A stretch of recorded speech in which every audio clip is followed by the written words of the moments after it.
They found it buried in the Egyptian desert, a sealed jar unopened for nearly 2,000 years, inside a gospel. But not Matthew, not Mark, not Luke, not John. This one didn't speak of crucifixion, or resurrection, or sin. It whispered of hidden knowledge, a kingdom within, a Jesus who didn't save, but awakened. And the church.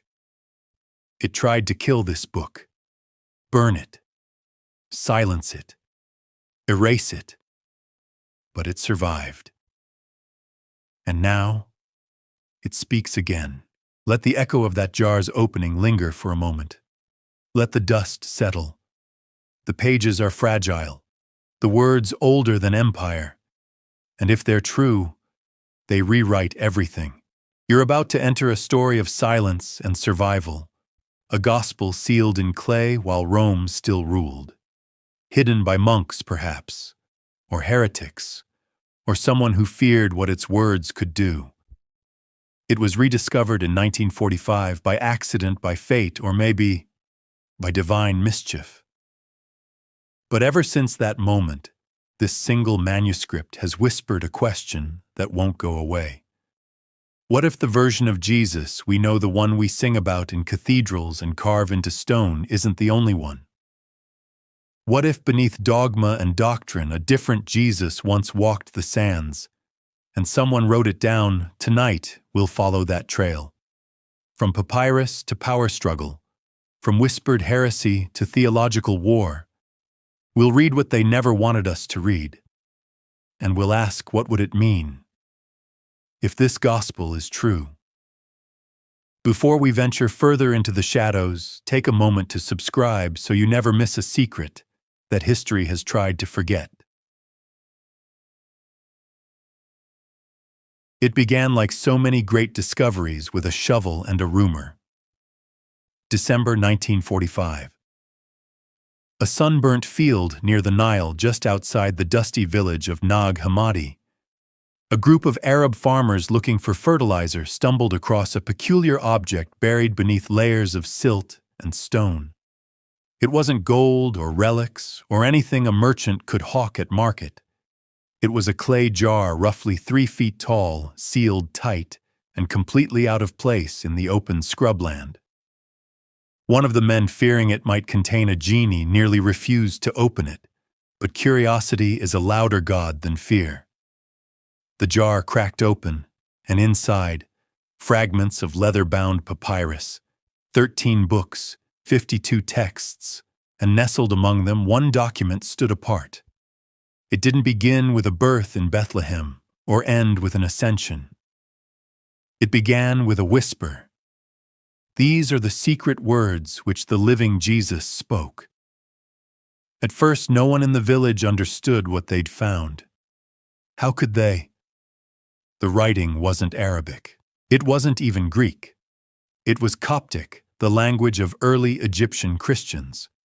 Worn with time, worm-eaten in places, and utterly irreplaceable, the texts began their quiet journey into the hands of antiquities, dealers, smugglers, and finally scholars.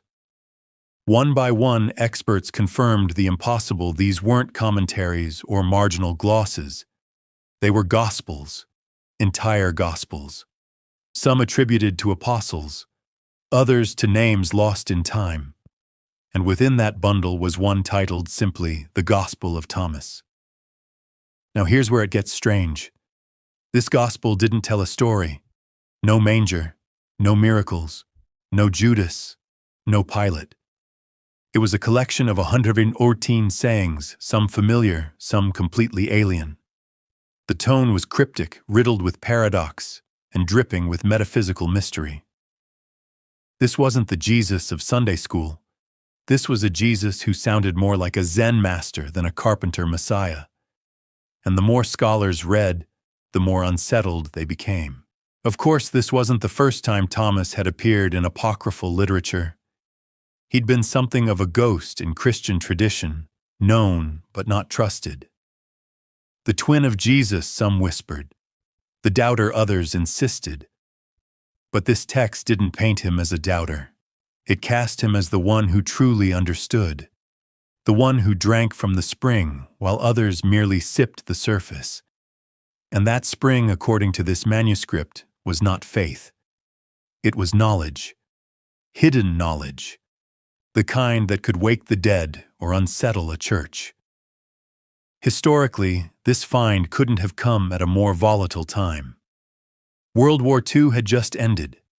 The Vatican was licking its wounds from decades of political compromise. And across the world, biblical scholarship was undergoing a quiet revolution. Textual critics were questioning authorship. Archaeologists were digging up forgotten synagogues and desert monasteries. And into this ferment dropped a gospel with no miracles, no crucifixion, and no savior, just a teacher whispering secrets to a disciple the church had tried to forget. But the real twist, this wasn't the only place the Gospel of Thomas had shown up. In the late 19th century, fragments had already surfaced in Greek, tucked inside a monastery trash pile in Oxyrhynchus. They were mostly dismissed, their significance unrecognized. But the Nag Hammadi manuscript changed that.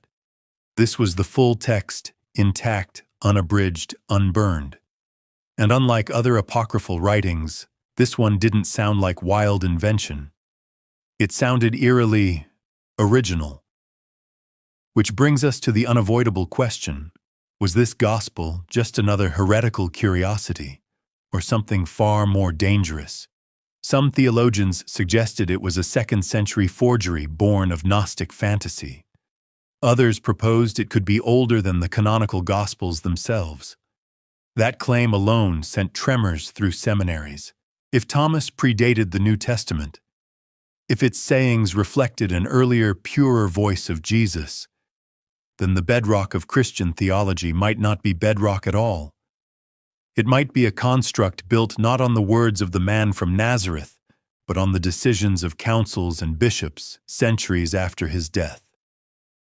There was also the question of motive. Who had buried these texts, and why? In Nag Hammadi, one theory holds that monks from a nearby monastery hid them during a wave of ecclesiastical purging. The Bishop of Alexandria, it said, ordered the destruction of non-canonical writings. A loyal scribe, knowing what was coming, packed the Gospels into a jar and buried them not for himself, but for a future that might be ready to read them. If that was true, then the Gospel of Thomas wasn't just a book. It was a message in a bottle, tossed into time, waiting for us